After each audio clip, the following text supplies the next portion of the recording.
Bienvenido al canal. Acá no vas a ver cantidad, sino calidad. Vídeos reales, con buen contenido y sin copiar a nadie. Si eso es lo que buscas, suscríbete y quédate. Bueno, eso se intensificó bastante rápido, murmuré sombríamente mientras encontraba el origen de la explosión. Estaba a punto de reprenderle a Úrsula porque las propuestas del Instituto de Gadonia son una locura. Peores, de hecho, que las de Thomas Malthus. El sonido, si no fuera por su proximidad, podría ser ignorado mentalmente como algo lejano. Úrsula retrocedió visiblemente y se tambaleó hacia atrás. Su pie se enredó con la silla y cayó con ella. Dio una voltereta hacia atrás antes de arrastrarse por el suelo y hundirse en unos cojines. Se cubrió la cabeza con la almohada cuando la suya se desprendió del montón y se hizo pequeña mientras yo me ponía de pie. Conociendo el horrible estado del país, me retiré de la ventana antes de que la policía y el ejército serbios respondieran a la audacia de ese idiota. Y así, el viejo dicho de el inocente pagará por el culpable se cumplió inevitablemente. El repiqueteo de los disparos sonaba como una trinchera defensiva que repele una oleada de ataque. Los gritos eran nuevos. Por otro lado, para la mayoría, el peligro de enfrentarse a la muerte se veía atenuado por una apariencia de civilidad. Si el ejército hubiera mostrado algo de moderación y hubiera disparado a ese chico, habría terminado en pánico, pero aún se puede recuperar. Malditos imbéciles, ¿no es esta la ayuda que me prometieron? ¿Dónde está Visa? ¿Dónde estaba Flene? Miré a mi guardaespaldas, quien, recuperada del susto, mantenía la mirada fija, absorta en el asesinato en masa que se desarrollaba ante ella. El rostro de Úrsula estaba horrorizado mientras se tapaba la boca con ambas manos. Sin embargo, pronto pudo apartar la mirada y nuestras miradas se encontraron. Curiosamente, parecía bastante satisfecha, incluso reivindicada. Úrsula, no seas así. Esto no prueba en absoluto el argumento del Dr. Gunther, le advertí. Pero sí refuerza su tesis, respondió en voz baja, con la firmeza de una desafiante. Cualquiera reaccionaría con el mismo pánico y estupidez. Pero tú no, y mucho menos el imperio. El imperio duró más de 50 años. Basta con un policía o un soldado novato para lograr resultados similares, repliqué. Y Yugoslavia solo tiene 3 años y ya ha sentado un precedente. La voz de Úrsula se volvió un poco más atrevida. ¿Disfruta afirmando sus prejuicios? ¿Por qué tienes tanto empeño en deshumanizar a los serbios? ¿Por qué tienes tanto empeño en defenderlos? Eres imposible. Apreté los dientes. Gracias, sonrió. Odio decepcionar. No tientes a la suerte. ¡Qué mala suerte! Miré por la ventana una vez más para ver el resultado. Solo cadáveres y agujeros de bala. El rey no tiene ninguna posibilidad de escabullirse de una explicación fácil a los jefes de estado extranjeros. Ciudadanos de sus países vecinos han sido asesinados por sus hombres con extremo prejuicio. Su estatus seguramente elevará este incidente interno a una crisis diplomática. Budapestera, Viena, Varsovia, todos querrán una explicación. Lo peor es que Belgrado tiene derecho a contraatacar. Fue la multitud la que atacó primero con un arma antitanque e hizo estallar un vehículo militar blindado, matando a su tripulación. Los manifestantes fueron los primeros en derramar sangre. Podrían ser considerados insurrectos o terroristas. Nadie puede atacar una estación militar con total impunidad y no sufrir las consecuencias. Sin embargo, ¿lo aceptaría Magyar Ország? Sobre todo después de enfrentarse a otra invasión de los dacios, que aterrorizaron a los magiares en las tierras ocupadas. Claro, defenderemos a nuestro pueblo dentro de nuestras fronteras hasta el último hombre, pero somos completamente incapaces de defender los derechos de nuestros ciudadanos en el extranjero. La regencia se hundirá en un tsunami de descontento si decide permanecer pasiva y conciliadora con los serbios. No es que la dictadura real pueda demostrar que todos los presentes conspiraron para usar armas. Es dudoso que alguna prueba sea lo suficientemente sustancial como para apaciguar a los magiares. ¿Y qué hay de Pulska? Bajo su dictadura militar, la situación es la misma. El general Pilsud preferiría invadir Yugoslavia en represalia antes que revelar cualquier tipo de debilidad. Sobre todo para vengar a sus compatriotas. Maldita sea. ¿Por qué no podían extraditarme de una vez a París? Esta masacre podría haberse evitado por completo y se habría mantenido la paz en los Balcanes. Golpeé la mesa con el puño.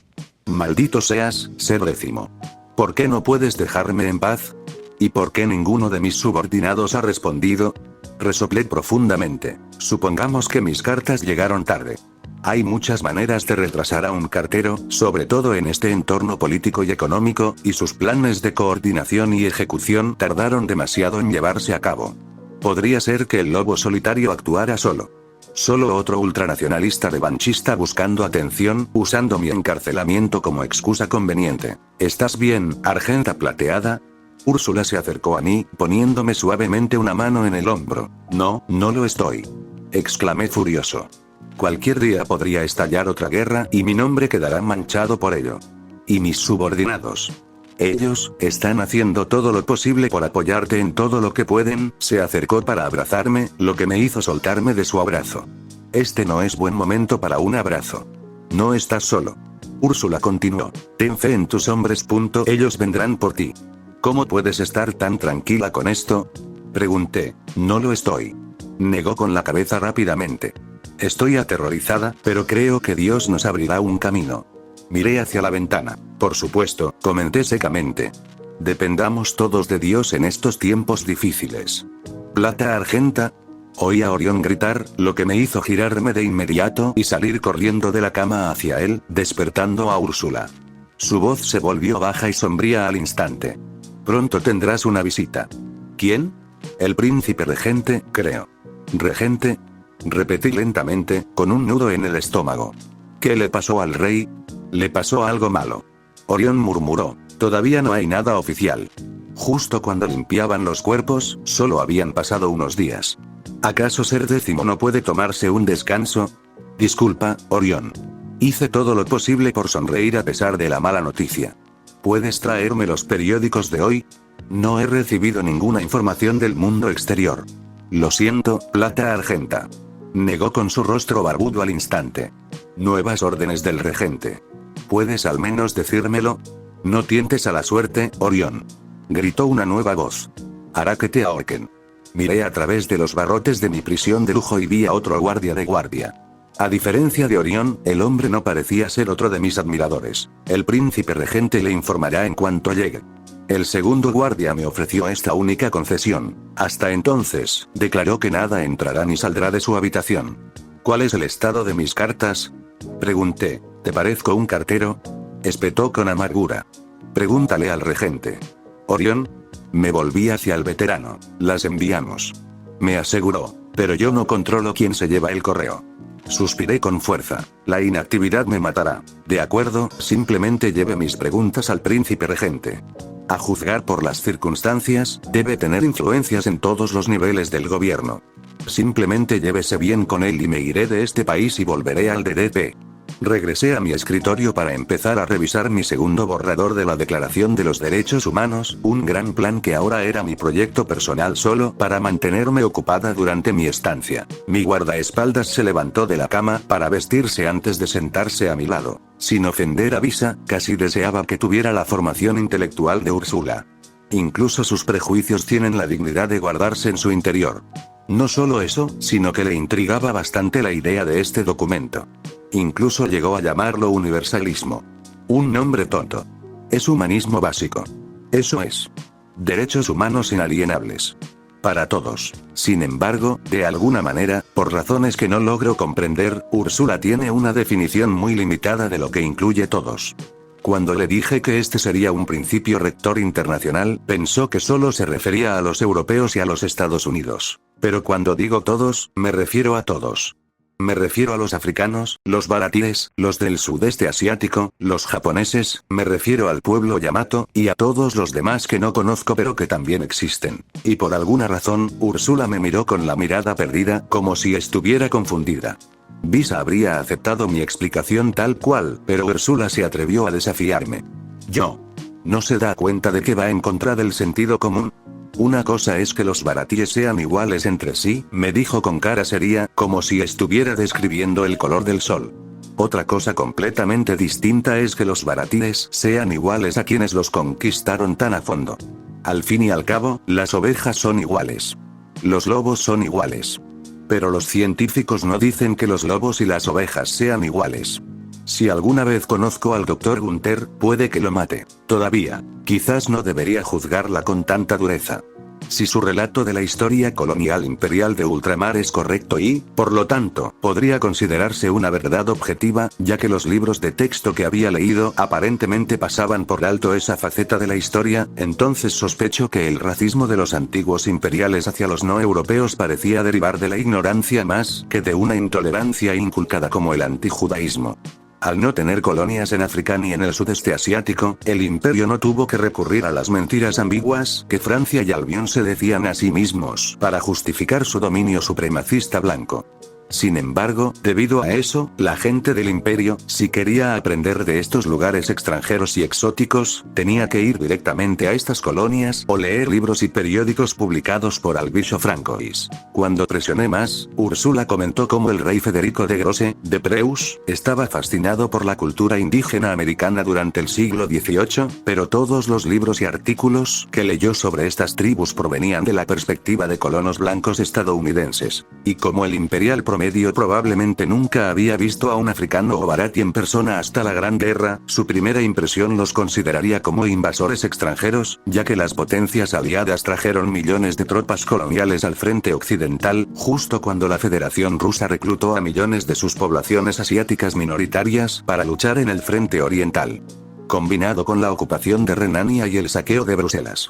Ni siquiera puedo culpar a Ser Décimo por esto. Podría ser una suerte que los franceses decidieran simplemente negar toda responsabilidad por el saqueo de Bruselas en lugar de culpar a sus tropas africanas.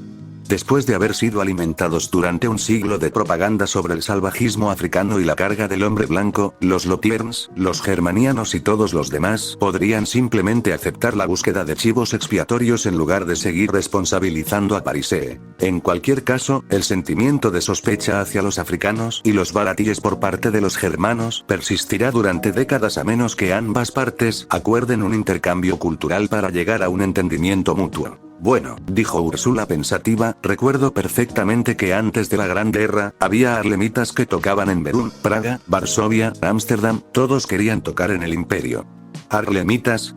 Arqué una ceja. Sí, afroamericanos de Nueva Ámsterdam que tocaban un nuevo género musical, jazz. ¿Habías oído hablar de él? Sé que existe. ¿Lo has escuchado? Se sonrojó como una rosa. Siempre que podía antes de la guerra. Asistí a un par de conciertos en Praga durante el Schicksalshaufen. Nunca pensé que los africanos pudieran tocar tan bien. Aunque mi abuela odiaba el jazz. Decía que era música salvaje de un pueblo bestial. Ya veo, asentí lentamente. ¿Qué tiene esto que ver con los africanos coloniales? ¿No son todos los africanos iguales? ¿Solo una raza? No, ¿quién te dijo eso? ¿El Dr. Gunther? No. De académicos estadounidenses. Académicos estadounidenses blancos. No se mencionó. ¿Sabes qué? Me hundí en la silla. Hablemos de otra cosa, necesito escribir una lista de preguntas para el regente. Maldita seas, Ser Décimo. Mándalo aquí de una vez.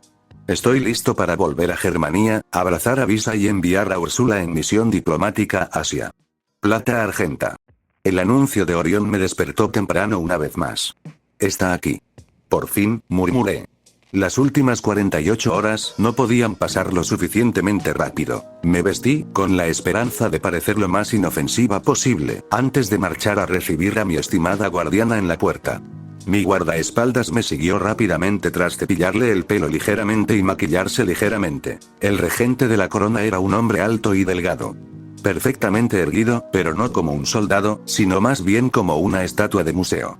Un miembro de la realeza obsesionado con cada detalle para preservar su reputación tanto entre los invitados como entre sus compañeros aristócratas. Su uniforme estaba adornado con laureles y costuras de oro, complementados con una colección de medallas. No sé con certeza cuánto de ellas se había ganado en batalla. Su rostro era largo y estrecho, con una frente alta que indicaba ascendencia noble más que destreza intelectual. Sus ojos eran profundos y cautivadores, tras unas gafas tan pequeñas e inútiles que tuve que creer que eran de utilería. A un elefante le resultaría más fácil usar un barril para ocultar su cuerpo. Cuando me miró directamente, su mirada pasó de algo frío y melancólico a una urgencia ardiente y despectiva. Mantuvo la boca tensa, como una línea, antes de indicarle a Orión que abriera la puerta de hierro. Su excelencia, hice una reverencia, lo que hizo que el regente se moviera inquieto. Lo he estado esperando. Hay mucho que discutir. Igualmente. Gruñó suavemente en germano. Tengo algunas preguntas que hacerle. Unas pocas entre muchas, continué. No hay tiempo para eso ahora. Tenemos asuntos mucho más importantes que atender. Comentó, agarrándome del hombro y obligándome a caminar a su lado. Espera. Le imploré con la mayor cortesía posible. ¿Qué pasa con mi equipaje? Los guardias se encargarán. No me corresponde a mí cuestionar la integridad de su seguridad, pero me sentiría más cómodo supervisando el empaque de mi propia ropa. ¿Cómodo? Se burló. Levántate y muévete. No tienes idea de cómo tu presencia aquí ha puesto a Yugoslavia de rodillas. ¿Y de quién es la culpa? Repliqué.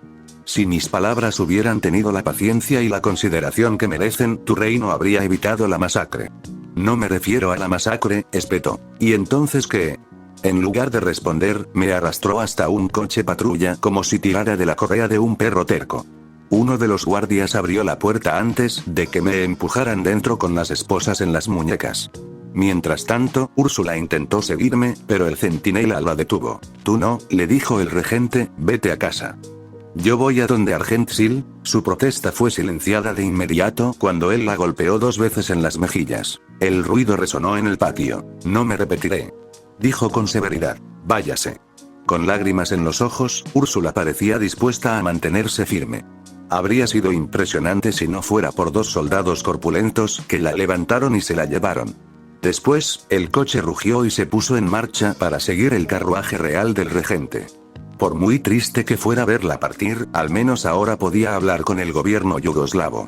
Espero al menos lograr un entendimiento mutuo con los serbios. En lugar de la embajada de Francisco, el convoy terminó en los jardines del Palacio Real.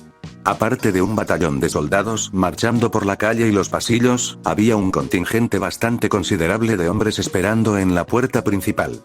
Todos distinguidos. Todos con distintos grados de dolor, ira y desacuerdo.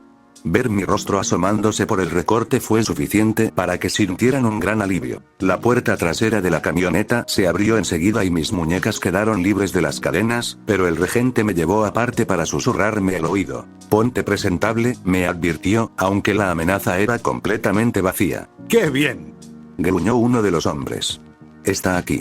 Terminemos con esto de una vez. Otro, furioso. ¿Qué pasa? Hablé finalmente, zafándome del agarre del regente. Mi desafío hizo que los guardias levantaran sus rifles y me apuntaran. Si hay un regente, ¿qué pasó con el rey? El rey está muerto, comentó un tercero con gravedad. ¿Y asumes que fue mi responsabilidad? Pregunté. ¿Que fui yo quien dio la orden? Claro que no. Nos aseguramos de que ningún papel entrara ni saliera de la prisión. El regente resopló antes de taparse la boca con la mano. Al instante, todos los presentes lo miraron con enojo. ¿Qué? Di un paso al frente, sin importarme que los guardias estuvieran a punto de disparar. Ocultaron mis mensajes.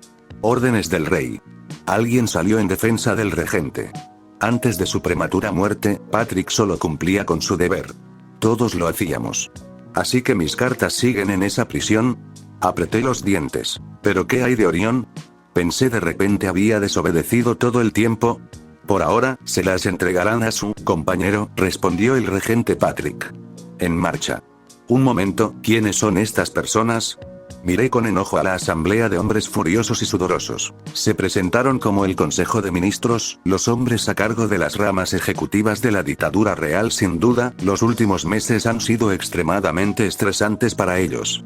Y con el rey muerto, no tienen ninguna prerrogativa que seguir. Como pollos sin cabeza. Una vez completado ese intento, todos entramos.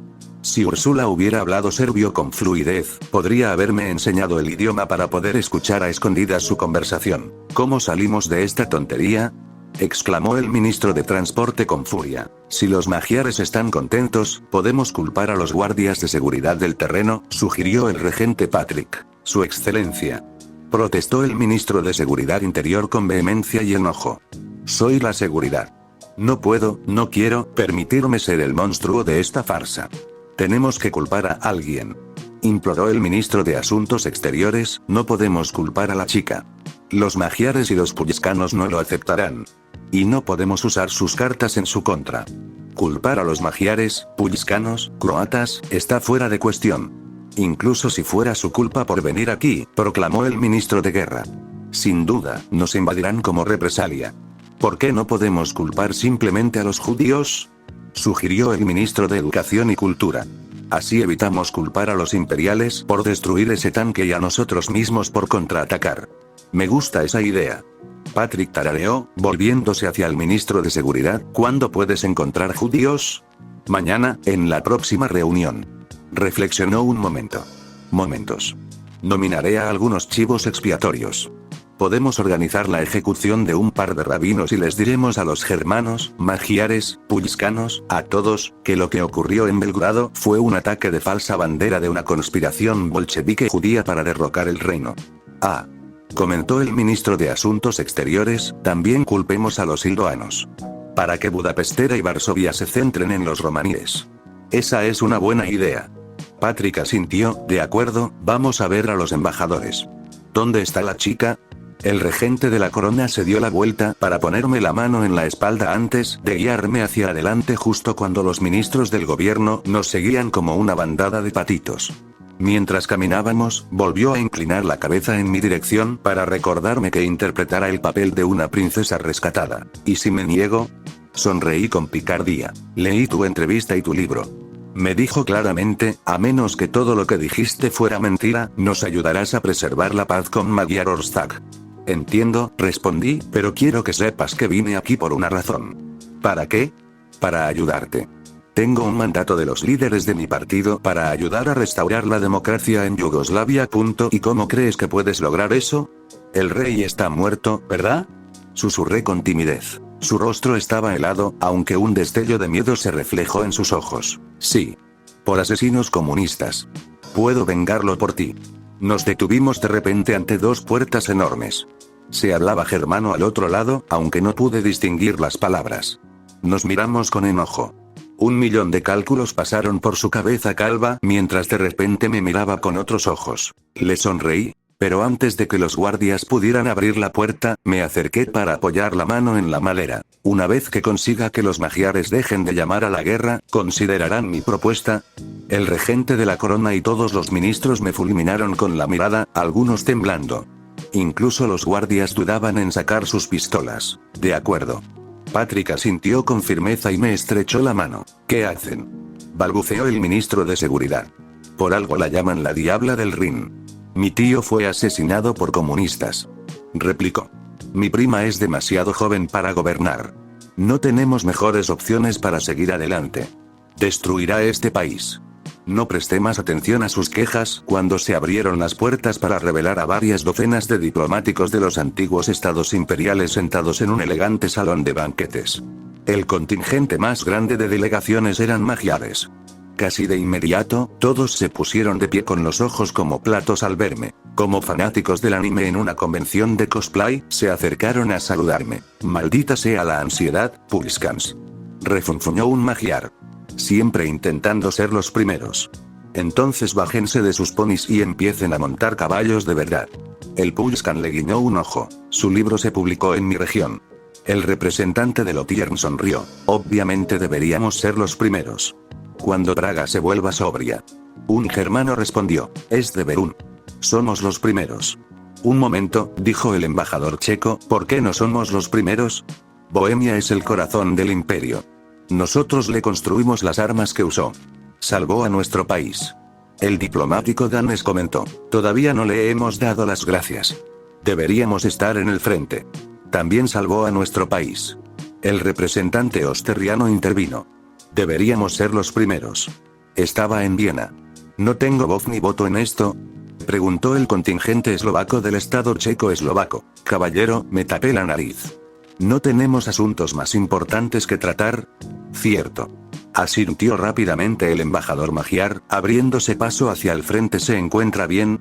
¿Ha resultado herido? ¿Algún serbio lo deshonró de alguna manera? ¿Qué ocurrió durante su encarcelamiento? Me giré para lanzar una rápida mirada al regente de la corona y a su séquito. Patrick parecía especialmente nervioso. Estoy ileso. Quien hable de acoso miente.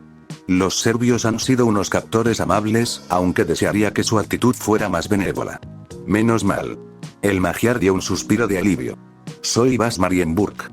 Es maravilloso conocerte por fin en persona, aunque desearía que fuera en mejores circunstancias. Igualmente. Suspiré. Antes de continuar, me gustaría saber qué pasó en Daneland. Los daneses se animaron. ¿Qué les gustaría saber?, preguntó uno con entusiasmo. Hubo un golpe de estado por parte de un general del ejército llamado Ugar. Sí. El delegado dijo lentamente. El rey exiliado Alberto IV regresó al trono después de que Ugar derrocara a la república. Respiré hondo, intentando no fruncir el ceño, pero era evidente que mi actitud no correspondía a su alegría. No pasa nada. Al menos Osterry tendrá una nueva coalición gobernante para su república. Respiré hondo.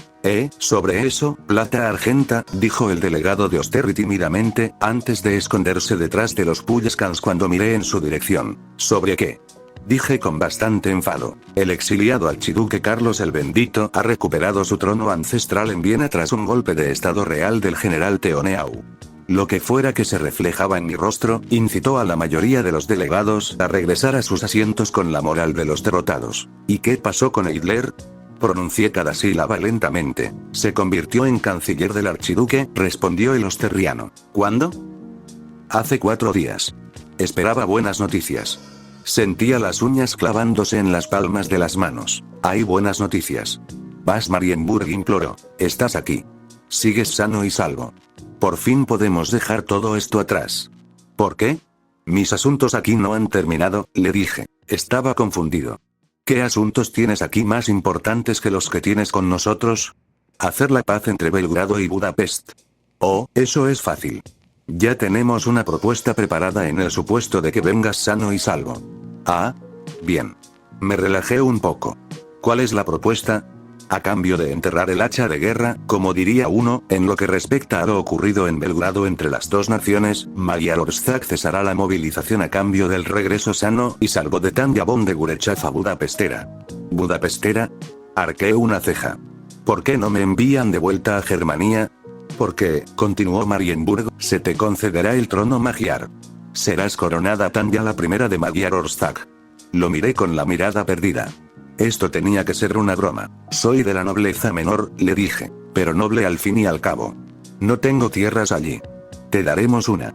El rey Cuervo exiliado estuvo encantado de entregarte una baronía.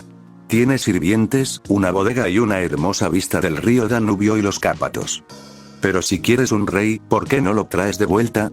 Tu nombre era más popular que el suyo, explicó Marienburg. Y su heredero es un bebé de 2 años. Magyarország necesita un verdadero liderazgo ahora mismo. Incluso Horvat aceptó un compromiso. ¿Un compromiso?, pregunté. ¿Qué clase de compromiso? A cambio de que el rey Ruperto II renuncie a su derecho a favor del tuyo, pide que el trono sea devuelto a su dinastía tras tu fallecimiento o abdicación. A menos que tengas intención de tener herederos. Bueno, no planeo tener hijos pronto, entonces todo está bien. La Magyar sonrió. ¿Qué dices? ¿Lista para convertirte en reina? Me mordí el labio inferior. Miré a las Pulleskanas. Pilsud se empeñó en coronarte reina de Pulleska, pero también creía que lo rechazarías. Miré a los bohemios. Hasta ahora nos gusta el sistema republicano, pero no nos oponeríamos a un acuerdo contigo. Miré a los Lotigern. Si tú también quieres ser reina de Lotigern, tendremos que hablarlo con la exiliada reina Guillermina. Miré a los germanos. Solo di la palabra y se hará. ¿Qué plan está tramando ser 10º ahora? Embajadores, su majestad, le hice un gesto al magiar, cuyos ojos brillaban al coincidir con los míos. ¿Puedo hablar en privado con este caballero? Me giré brevemente para observar al regente real con ojos inocentes. Se movió, mirándome con incomodidad, recorriendo la sala y luego volviendo a mirarme. Aquí. No. Agité ambas manos y negué con la cabeza. Me gustaría hablar con el Herr Marienburg afuera. Miré a sus colegas, cuya ansiedad se reflejaba en sus rostros. A solas. Mientras los demás delegados refunfuñaban en voz baja, sin duda molestos por no participar en esta conversación, los yugoslavos parecieron aceptar mi petición. Debió de ser extraño para el embajador convertirse de repente en el blanco de todas las miradas, mientras seguía rápidamente mis pasos hacia el jardín real tras el palacio. Tras un minuto de ordenar mis pensamientos, me detuve en seco antes de girarme para mirarlo. Se quedó inmóvil como una estatua y giró la cabeza a derecha e izquierda para examinar los espesos setos verdes como si hubiera visto un hocico asomando. Herr Marienburg, comencé. Permítame decir primero que me siento honrado de ser considerado el candidato ideal, la elección era bastante obvia. Sonrió torpemente. Mis brazos se inclinaron. Pero todo esto es bastante repentino. Lo entiendo. Si necesita más tiempo, aunque tengo una pregunta más, dije, mi mente estaba distraída pensando en Visa. Ojalá aún esté en condiciones de ayudarla a recuperarse. Por supuesto. Marienburg asintió cortésmente. ¿Se espera que me case con un pretendiente?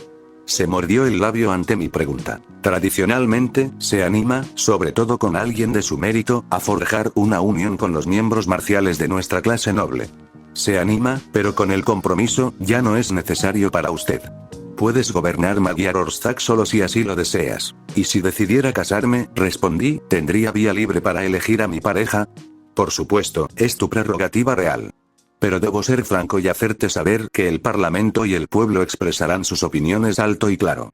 Crucé los brazos. ¿Y cuál es la situación de la identidad Keer en Magyar Ország? ¿Los Keer? ¿Por qué? Por un momento, el embajador se quedó confundido.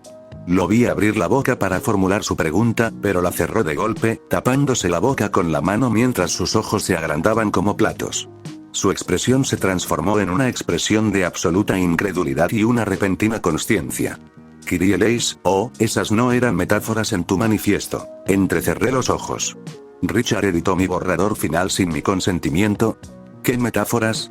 Pregunté con firmeza. Bueno, mejor no hablemos de eso ahora, pero tu pregunta anterior, Dios mío. ¿Está la comunidad Keer integrada en la sociedad Magyar? Define integrada.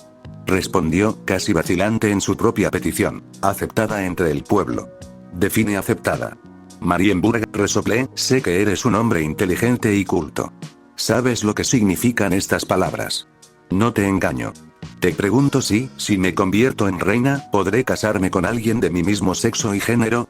El magiar miró hacia atrás como si temiera que lo encarcelaran al responder. Su rostro delataba gran incomodidad y ansiedad, con el sudor corriéndole por la frente.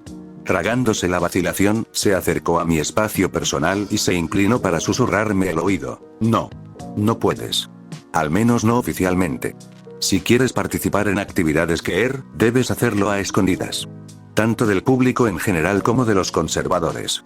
¿Qué dicen las leyes magiares? Pregunté.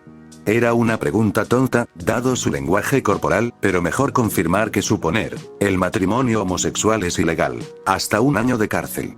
Bueno, ya son 2 años. Respondió con sinceridad antes de soltar una risita débil. Curiosamente, los únicos que se han pronunciado en contra de esa ley son los comunistas ateos, algún que otro radical socialista y griega. Tú. Orbat podría tener que suspender su persecución a los homosexuales. Sonreí con suficiencia, manteniendo los labios cerrados para evitar que se me escapara una carcajada. Ay, Visa, si tan solo estuvieras aquí. Espero que solo estés hablando de hipótesis, dijo Marienburg. Sí. Hipotéticamente, respondí. Solo quiero asegurarme de que nos entendemos. En efecto, dijo lentamente, supongo que la persona que tienes en mente es un tal ruso blanco del 203 o para este escenario hipotético, ¿no? ¿Tienes algún problema con los eslavos? Su forma de hablar me recordó demasiado la burla de Zetor hacia ellos. Claro que no. A pesar de lo que oíste antes, los magiares consideramos a los Zilos como hermanos de sangre. Simplemente nos gusta recordarle a Warschau que nuestros caballos son más grandes, más rápidos y simplemente superiores en todos los sentidos. Los eslavos del sur son un pueblo excéntrico, pero agradable y confiable. Los checos bohemios hacen una cerveza excelente y saben cómo celebrar. Los eslovacos, se encogió de hombros. Sin duda existen. ¿Pero esos son todos los eslavos? Pregunté. Esa gente me miró con preocupación. Son diferentes de los eslavos imperiales. ¿En qué? Para empezar, son un pueblo atrasado, acostumbrado a ser gobernado por déspotas. Les da igual si son blancos o rojos. Me atrevería a decir que es asombroso que los Rus se convirtieran en la primera nación comunista del mundo. Aunque dudo que alguno de ellos supiera leer a Marx. Ya veo. Y según tus criterios, ¿eran los rusos blancos que vivían en el imperio incivilizados? O sea, al menos son lo suficientemente inteligentes como para irse. Un momento, Plata de Ley, ¿tiene esto que ver con esa rusita blanca? ¿La que mencionabas constantemente en tu biografía? Se llama Victorilla, le recordé a Marienburg. Por supuesto. Entonces di su nombre. ¿Piensas casarte con Victorilla como tu rey consorte una vez que aceptes la corona magiar? Preguntó, aparentemente temeroso de mi respuesta. Enseguida me di cuenta de que no había usado sí en esta pregunta. Como si mi aceptación ya estuviera garantizada. Preferiblemente, gobernaría solo. Así, nadie ni nada me molestará. Solo deseaba una carrera segura y cómoda, y ser reina de una potencia regional es una apuesta segura. Solo necesito ceder suficiente poder real para que el Parlamento y un canciller gobiernen en mi lugar, y podré pasar el resto de mis días rodeada de lujos dignos de la realeza. Camas suaves, la mejor comida y la posibilidad de viajar a cualquier parte del mundo sin pasar por el control de seguridad del aeropuerto. Y, sin embargo, después de todo lo que hemos pasado en la Gran Guerra, no me parece correcto no incluir a Visa en la escena. No me parece justo dejarla atrás. Tiene su familia, claro, pero es una adulta. No una niña cualquiera. Dudo que viva tan cómodamente sola. Después de todo, compartimos apartamento. ¿No es una nobleza menor en el Imperio ruso? Tiene derecho a sentarse a mi lado. Sin embargo, es un monstruo. Un monstruo cruel y perverso. Una criminal de la más alta calaña. Por otra parte, Visa merece al menos saber de esta propuesta. Podríamos dejar atrás todo este caos. Podríamos vivir juntos en paz. Si digo que sí, respondí finalmente, ¿Magyar Orszag me aceptaría aún como su reina? No, puedo asegurarlo. Marienburg dudó. De nuevo, tendrías que mantenerlo en secreto. Quizás casarte con un pretendiente varón para disipar cualquier duda sobre tus preferencias reales. ¿Es un sí o un no? Lo fulminé con la mirada, haciéndole desmoronarse bajo mi mirada. No. Respondió con tristeza. Pero quizá podamos llegar a otro acuerdo. Quizás. Le dije. Hasta entonces, tengo un propósito más elevado que alcanzar. ¿Más elevado que ser reina? Sí. Te negaste. El regente de la corona pareció sorprendido cuando cedí a su curiosidad tras ver a Marienburg regresar abatido. Sin embargo, le evité los detalles y mi perspectiva sobre Visa. Me sentía bastante agotado tras tener que rechazar a los demás embajadores cuando insistieron en una explicación más detallada. Nunca había visto tantos hombres con las orejas rosadas y las mejillas sonrojadas en una misma habitación. Por muy divertido que fuera, tuve que asegurarme de que juraran que nuestra reunión sería discreta. Zetour y Rudensdorf no debían saberlo. Por desgracia, no tengo a Elena para que actúe como su espada de Damocles si le hablan a los Junkers. Solo tengo que confiar en su palabra de no mencionar esta oferta. Unas cuantas fotos y algunos autógrafos, y fueron tan obedientes como niños que prometieron dulces como recompensa. No se negaron. Simplemente se pospusieron, expliqué mientras lo seguía a la entrada del palacio. Era importante ser preciso. No podía permitir que este plan de jubilación se me escapara tan fácilmente. Mis ojos notaron de inmediato que Úrsula llegó con mi equipaje. Parecía terriblemente incómoda por el viaje. Sería de mala educación irme tan de repente. Pero te encarcelamos, dijo con claridad. Es cierto, pero compartimos enemigos similares y sufrimos crisis similares. Estoy dispuesto a pasar por alto si eso significa el éxito de mi mandato en el DDP. ¿De eso se trata? ¿Por unos malditos liberales?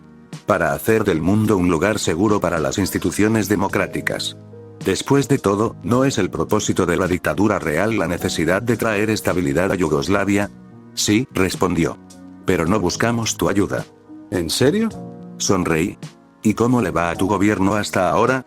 Mal, murmuró, agarrándose la frente con frustración. Dios mío, no puedo creer que esté considerando esto, piénsalo mejor. Le imploré. No te guardo rencor ni a ti ni a tu gente. Solo quiero que sepas que hice lo que me pediste y contuve la agresión magiar. Lo único que pido a cambio es que consideres un futuro empleo. Le guiñé un ojo a Úrsula para hacerle saber que seguía a salvo. Como mínimo, me gustaría que me compensaran con alojamiento y comida temporales, preferiblemente una que se considere de lujo.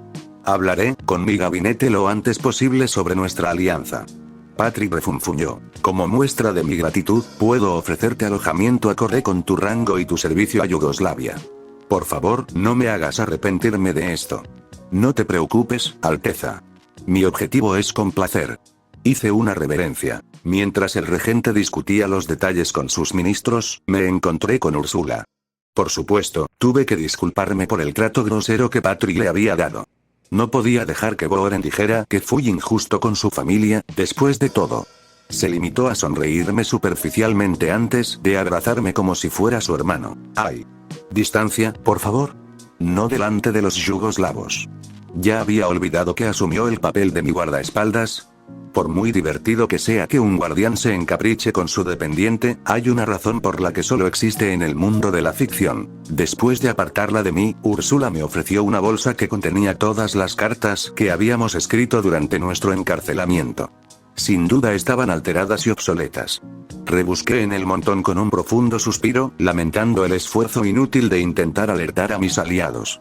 El daño ya está hecho, así que no sirve de nada llorar sobre la leche derramada. Un momento. ¿Dónde estaba mi carta para Stzlage? Juraría que tenía mi borrador sellado en un sobre marrón con una franja amarilla. Levanté la vista para mirar a Úrsula en busca de una respuesta, temiendo lo peor, pero sentí una punzada de esperanza en el corazón. ¿De verdad los serbios enviaron mi mensaje al DDP? Lo siento, Tanya, dijo mi guardaespaldas con humildad. Me dijeron que los guardias de la prisión malinterpretaron la orden del regente y tiraron tus cartas. Al menos, eso dijo Orión. Deben seguir en el fondo de la papelera. Mis dedos se aferraron a mi cabello, listos para arrancarlo de raíz, mientras un grito de angustia, bajo y gorgoteante, salía de mi garganta. De todos los mensajes que debían perderse, este era el último de la lista. Maldito seas, ser décimo. No pasa nada. Úrsula me abrazó de nuevo. Aunque los serbios sean demasiado incompetentes para abrir un buzón, somos libres. Puedes volver a Verún y decírselo al mismísimo Stzlage. Solté otro bufido. Sí, si tan solo pudiera estar en dos sitios a la vez. Ah, ¿todavía quieres colaborar con los liberales? Murmuró. Hice una mueca al ver que volvía a dudar de mi compromiso de limpiar mi reputación mal ganada. Todo fue un gran malentendido. En fin, esto será un asunto sencillo. En lugar de planear eventos o escribir discursos, solo tendría que eliminar a algunos terroristas. Francamente, mi trabajo es más fácil comparado con el del regente. Disculpe la pregunta, comencé, sin sentir ninguna pena por romper el silencio, pero ¿por qué estamos de vuelta en la prisión central de Belgrado? En lugar de estar sentados en la parte trasera del camión de la prisión, estábamos en una limusina Mercedes-Benz. Digno de un oficial o un principito. Úrsula parecía aterrorizada al volver a ver la venerable fortaleza. Es un arreglo temporal, antes de que lo transfieran a Urbosna, explicó el príncipe regente Patrick. Al menos tuvo la cortesía de acompañarnos. Para ser franco, ni mis ministros ni mis guardias se sentían cómodos con su presencia en el Palacio Real, y mucho menos confinado en la habitación de invitados. Puse los ojos en blanco. Estoy desarmado, le dije. Y aún así, media docena de hombres armados fueron encontrados muertos en el tren en el que viajaba, además de que faltaba la mitad del tren. Fue como si hubiera explotado una bomba en segunda clase. Fue en defensa propia, intervino Úrsula, intentando defender mi honor. Defensa propia, repitió con incredulidad. Disculpe, me costó creerlo. ¿Cree que yo instigué sus muertes? Gruñí. No conocía a esta gente. No exactamente. Patrick refunfuñó al bajar del coche y abrirnos la puerta. Solo sospecho que entre lo del tren y la masacre de Belgrado, usted se beneficia más de la miseria de todos. Una acusación grave. Apreté los dientes. ¿Dónde están sus pruebas y su fuente? Mi intuición, respondió. Y las palabras de mi ministro de Seguridad. Dicho con más crudeza, se lo inventó. Bueno, así es como quiere jugar. Dios mío, sálvame de esta paranoica. ¿Cuánto tiempo nos quedaremos aquí? Intervino Úrsula. 1 o 2 días. Dijo. Tú y de Gurechav cooperarán con el gobernador y el jefe de policía de Bosnia para localizar a los asesinos de mi hermano. Espero nada menos que la erradicación total de la escoria comunista. Eso te lo garantizo. Asentí. Sin embargo, también tienes la tarea de acallar cualquier discurso secesionista o proimperial que encuentres en tu búsqueda. Mi guardaespaldas estaba indignado y quiso hablar, pero Patrick simplemente mostró el dorso de la mano ligeramente para obligarla a callar. Esto no es opcional, dijo con severidad. No me importa lo que les hagas a estos bosnios y croatas. Sobornarlos, seducirlos, manipularlos a matarlos, pero Iliria debe ser pacificada por completo para que Yugoslavia pueda integrarse de una vez por todas. Espera, levanté la mano, un milagro a la vez. Solo ofrecí mis servicios para vengar al rey y rectificar las malas impresiones que teníamos el uno hacia el otro. Y te digo que si quieres quedarte aquí y apaciguar a tus aliados liberales, rugió Patrick, harás lo que te ordeno. Y te ordeno que aplastes a estos simpatizantes imperiales con la misma tenacidad que prometes con los asesinos comunistas. Porque si no, te enviaré a París. ¿Y quién vengará al regicidio? Pregunté. Encontraré un método. Frunció el ceño, llevándonos adentro. Aunque tarde una década. Pero de todas formas, la hospitalidad aquí es mucho más acogedora que la última vez. ¿Puedo recurrir a los recursos del Estado para ayudarme en mis esfuerzos? Pregunté otra vez mientras seguía sus pasos. Una vez que reúnas pruebas irrefutables de su paradero y escondites, mis hombres se encargarán del resto. Puedo reclutar investigadores independientes y a la población local para que me ayuden en la recopilación de información. El regente de la corona se detuvo en seco antes de girarse y fulminarme con la mirada. Si esto es una estratagema descabellada para formar un ejército, no es un ejército. Insistí. Desconozco la cultura y la gente de Iliria, igual que tú, así que necesito ayuda local que simpatice con nuestra causa para ayudar a acabar con estos terroristas que perturbaron la paz. Continuó mirándome fijamente. Además, lo ocurrido en Belgrado ha preocupado a los ilirios. Sin duda, la gente de Bosnia asumirá lo peor si aparecen soldados y policías yugoslavos. Pero si la investigación fue un esfuerzo local, basado en la obediencia y el interés mutuo en mantener el orden y la paz, los ilirios agradecerán una mayor cooperación con Belgrado. Escucho, murmuró Patrick, inclinándose de repente hacia nosotros con creciente interés. La estrategia del palo y la zanahoria, por así decirlo, Su Majestad. Los ilirios pueden cooperar conmigo, pues saben que busco hacerles justicia, o pueden irritarse con el Estado autoritario. Una vez que demuestre que la relación que tengo con el gobierno yugoslavo es justa y confiable, el pueblo tendrá que disipar su paranoia sobre un régimen opresivo. El regente se dio la vuelta, pero ya podía ver cómo le daba vueltas la cabeza. Puede contratar un batallón de hombres, declaró, tras un minuto de caminar en silencio. No más de 1000 hombres en armas, ¿entiende? Una vez concluida nuestra misión, su unidad debe desarmarse y disolverse inmediatamente y regresar a Germania. ¿El Estado equipará a estos voluntarios? No. Giró la cabeza para mirarme. Con todo respeto, en caso de que traiciones mi confianza e intentes incitar una rebelión, deseo que el ejército yugoslavo tenga asegurada una victoria completa y total sobre ti. Y esto incluye orbes de computación. Cualquier ilirio que te dé incluso un orbe civil será ahorcado junto con su esposa, sus hijos y toda la aldea. ¿Así que tengo que armar a mis subordinados yo solo? Sí. No puedo ponértelo demasiado fácil para que nos traiciones. Y ni se te ocurra conseguir que los magiares, pulliskanos o incluso los bohemios te suministren. Yo personalmente cerraré la frontera de Bosnia si llega el caso. Suspiré profundamente. Supongo que es una evaluación justa. Sonreí. En cuanto nos dejó en nuestra lujosa habitación, agarré a Úrsula del hombro para que volviera a la realidad. A pesar de las limitaciones, tengo algunas ideas en desarrollo. Úrsula, susurré. Tendremos que separarnos una vez más. Debes encontrar a Flene. Encuéntralo a él y a sus aliados y haz que se unan a mí en Urbosna. ¿Y si se niega? Preguntó. Entonces olvídalo y ve a los consulados. ¿A cuál? ¿A los magiares? A todos. ¿Qué debo decirles? Que necesitaremos gente que sepa cómo moverse entre fronteras. El rostro de Úrsula palideció levemente, murmurando algo en voz baja, antes de comprender mis intenciones. Debo admitir que confiar en criminales como cazadores furtivos y contrabandistas sería un golpe bajo para mi carrera, pero la necesidad lo exige. Sería totalmente innecesario si Belgrado estuviera abierta a la cooperación con sus vecinos, pero la atrocidad cometida dejó un sabor amargo en demasiadas bocas. De hecho, Yugoslavia parecería débil si necesitara ayuda extranjera en un asunto interno, y el gobierno no puede permitirse parecer más débil. Pero sobre el reclutamiento, dijo Úrsula, 1000 hombres no parecen suficientes para distribuirlos por toda Iliria. Por eso también reclutaremos mujeres en nuestras filas. Madres temerosas por sus hijos, esposas temerosas por sus maridos, si pudiera lograr que cooperaran y rechazaran el refugio de los comunistas, serían excelentes ojos y oídos para supervisar las actividades urbanas y rurales. Incluso podría pedirles ayuda a las monjas papales. Necesitaré bases seguras para que mis hombres descansen y se recuperen en caso de heridas en una escaramuza. Sé que destaqué mi orfanato en mi biografía. Mi piedad sin duda los convencerá de romper su neutralidad.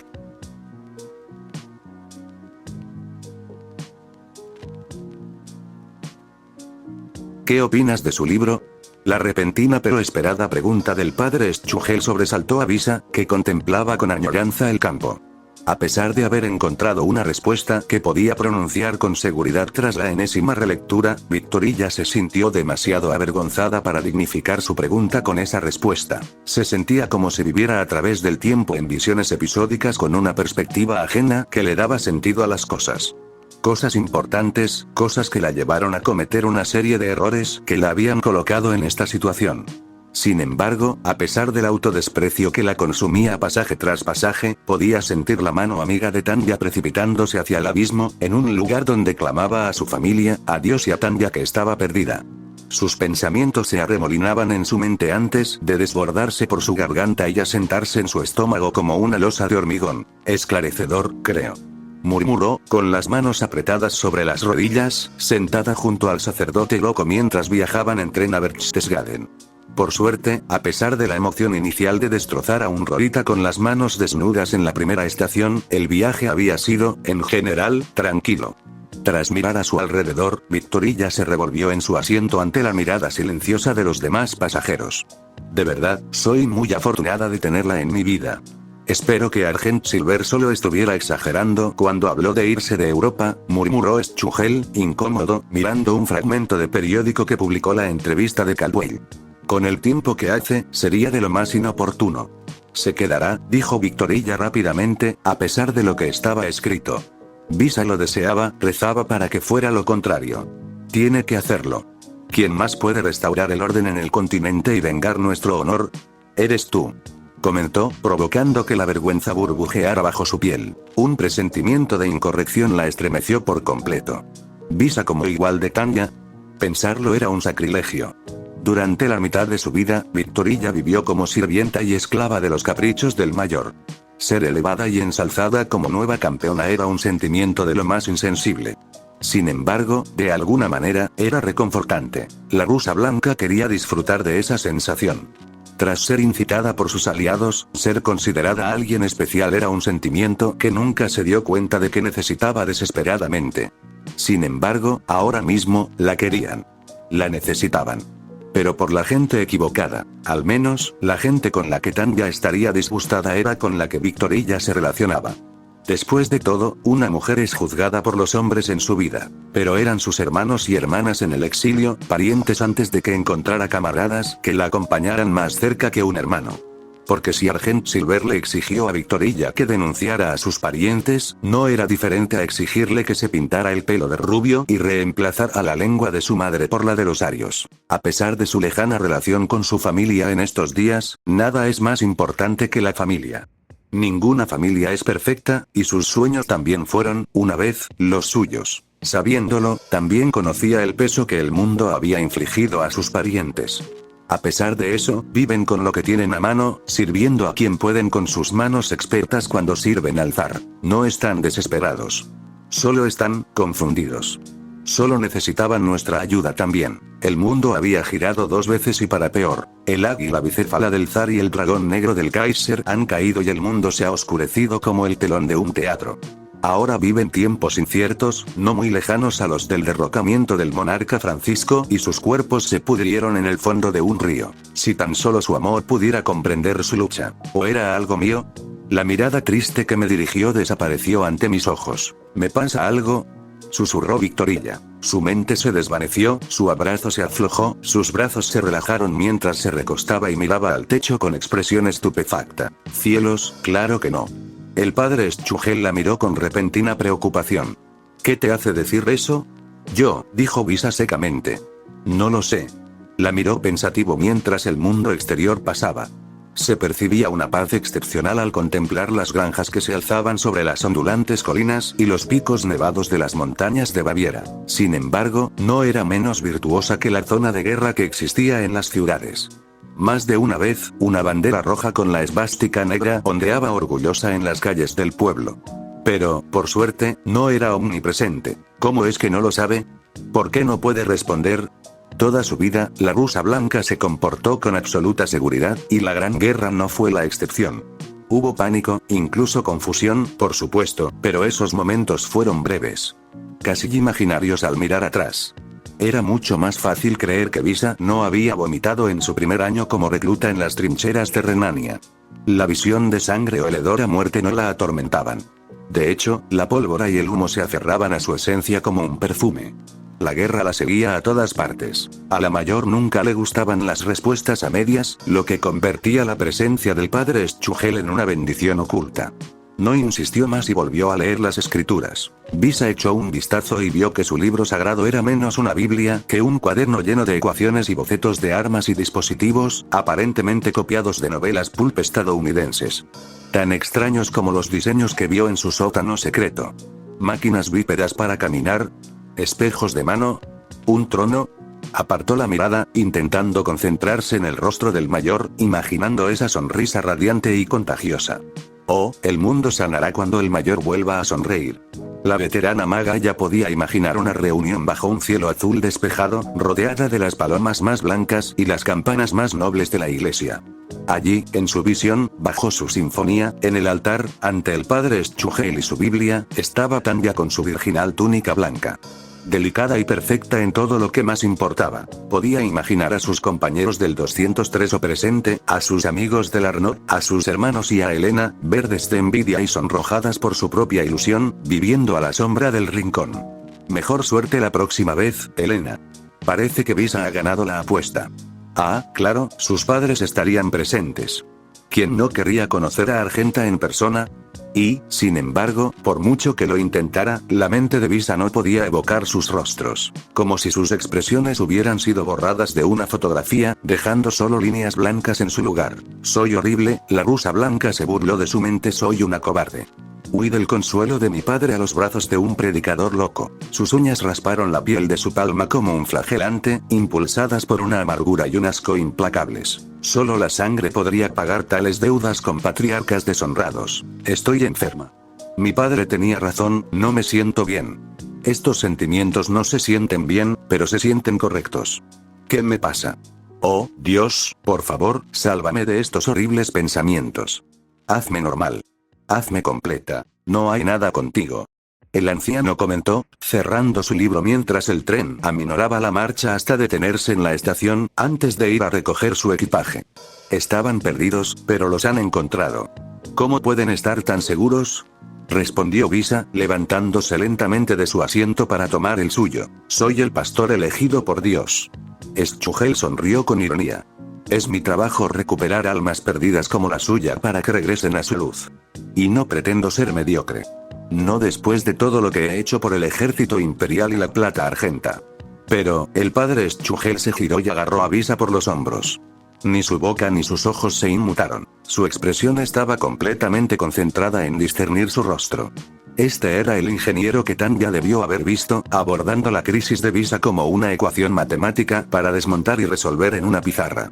No había frialdad en su mirada, a diferencia de la de su padre, pero no le transmitía la calidez que esperaba de un sacerdote.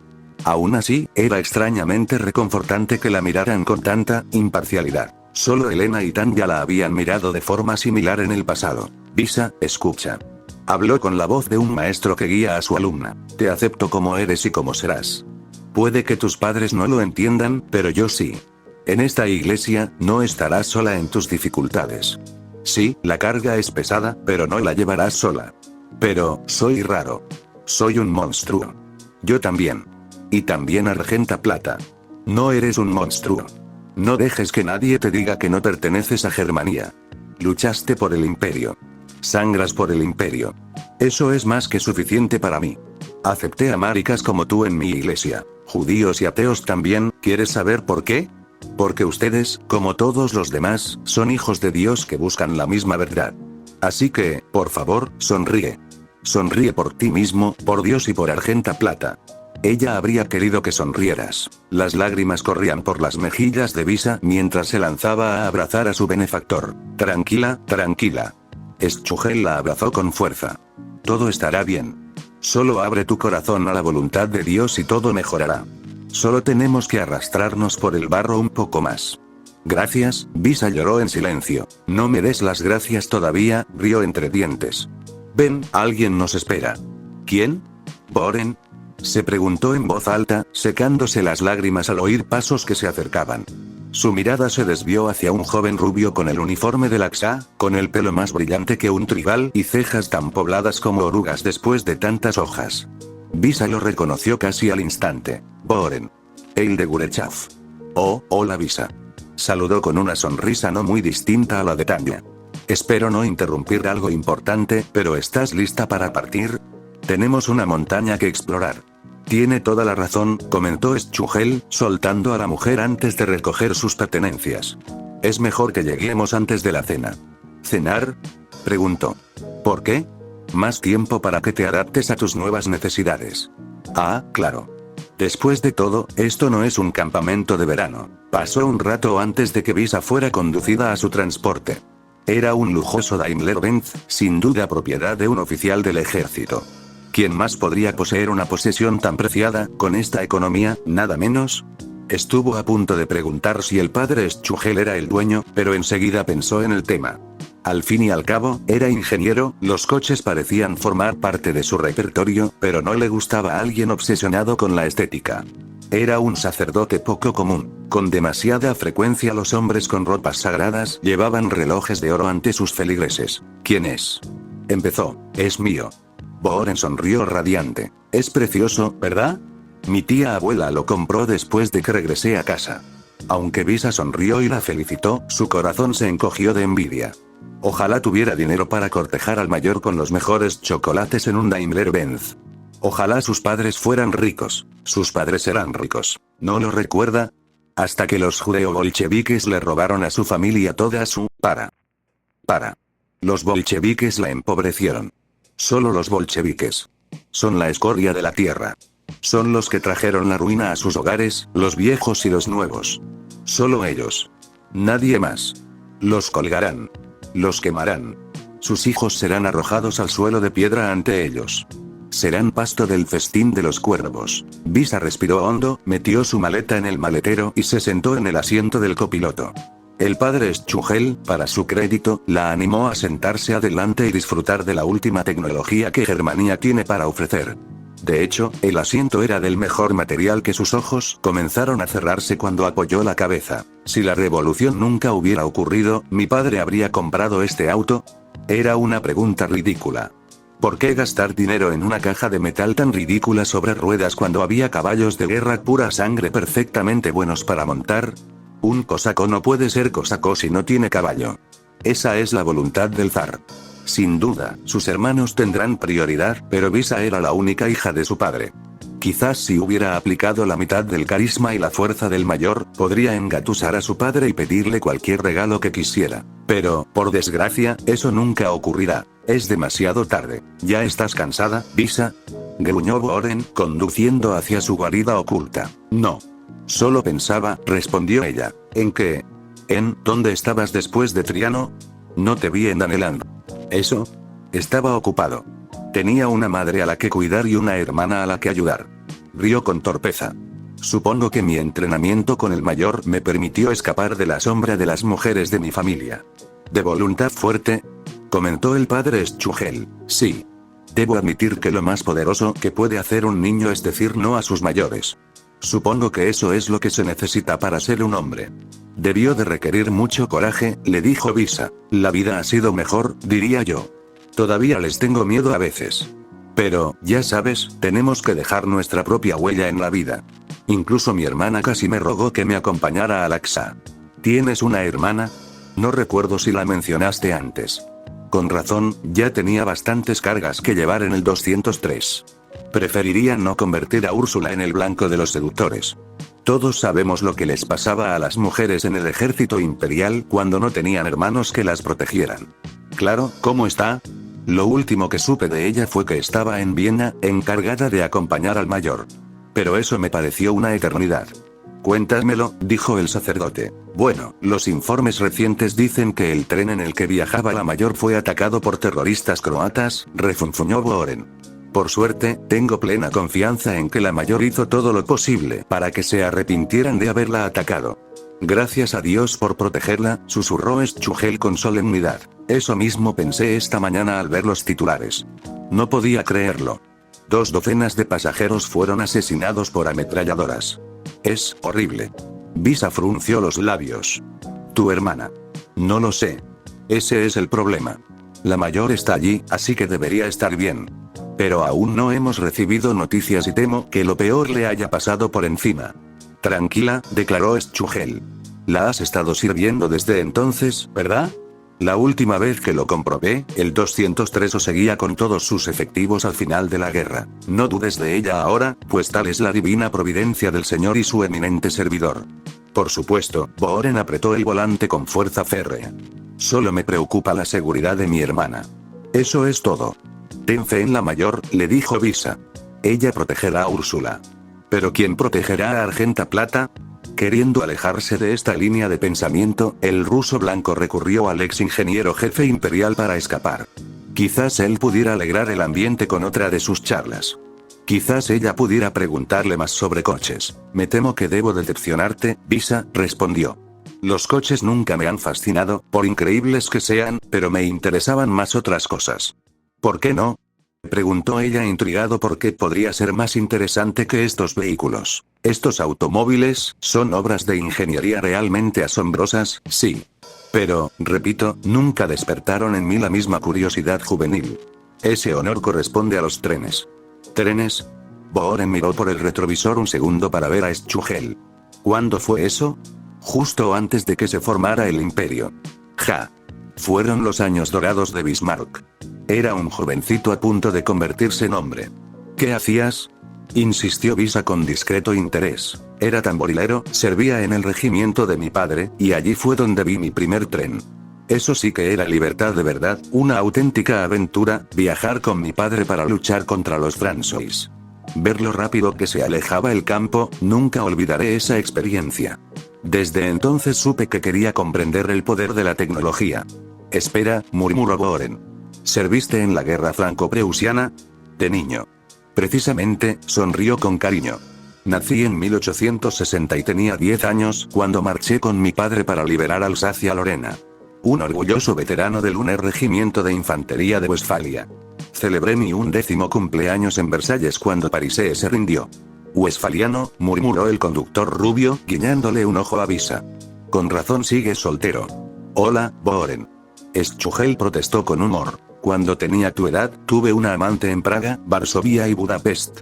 En mi época, no se te consideraba un hombre de verdad hasta que te abrazaban un magiar y una doncella puyescana.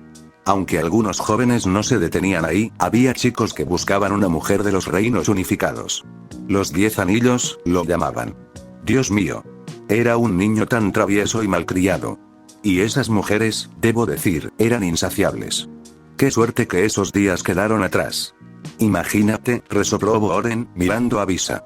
No sería divertidísimo si el mayor intentara algo similar. Sus mejillas se tiñeron de rojo escarlata ante la imagen pecaminosa e indulgente que apareció en su mente. Dios mío. Visa no podía comprender que el mayor estuviera cansado o exhausto por tener que satisfacer a 10 novias. Qué escandaloso. Qué perverso. Qué arrebatador. Es pecaminoso, pero a la vez tan atractivo. ¿Qué dirían sus padres? ¿Qué diría el gran patriarca? ¿Qué dirían los historiadores? 10 anillos de oro. Cada uno, un trofeo. Una marca de conquista. Una demostración de fuerza. Ser inmortalizado como un dios helénico rodeado de vino, mujeres hermosas y las nubes del paraíso. Una meta imposible para la mayoría de los hombres, pero si algo sabía Visa de la plata argenta por encima de todo, era que Tan ya no se dejaría negar. Lo que quiere, lo tomará. Pero por una vez, ¿podría Dios permitir que Visa fuera egoísta? ¿Podría ser la rusa blanca la única mujer a la que el mayor miraría con tanto deseo amoroso? Saliste bien librado, Schugel, comentó Boren mientras apagaba el coche antes de abrir la puerta del conductor. De todas las condenas que tiene en su libro, te dieron menos de una página. El doctor sonrió torpemente al bajar del coche. Tonterías, Argent Silver se convirtió en quien es porque tenía lo que se necesita. Los otros pilotos de prueba no duraron más de 3 pruebas. Ella duró lo suficiente para que yo terminara mi obra maestra. Puede que odie mis métodos, pero yo estaba bajo la guía del Señor. Fue una prueba como una oruga que emerge de su capullo para convertirse en mariposa. Visa casi estuvo a punto de estrangular al anciano por ser tan descuidado con el mayor. Durante toda la Gran Guerra, Argent Silver tenía más probabilidades de morir en un accidente de prueba de equipo a manos de ese idiota iluso que de un disparo afortunado de un fusilero. Pero ¿cómo podía juzgarlo cuando ella misma era el blanco de todas las censuras del mundo? Bueno, Visa, el sacerdote le puso la mano en el hombro. Bienvenidos a la guarida del dragón. Es un túnel, respondió con la mirada perdida. El enorme y abierto túnel, de hecho, cuenta con un aparcamiento cercano, un arco de piedra, una placa y una carretera que conduce al interior. Para una base destinada a una camarilla de científicos que usan la religión para financiar y disfrazar su investigación ilegal de armas, esto era muy llamativo. Pero en el fondo, sentía que el mayor apreciaría la audacia. El sigilo es bueno, pero existe una emoción en el peligro de ser atrapado. Es tan evidente que resulta encubierto. Nota del autor. Los 10 anillos representan los 10 reinos unificadores. El reino de Preusia, Sajonia, Bayern, Württemberg, Danelands, Lothringen, Pulska, Bohemia, Magyarország y Österreich.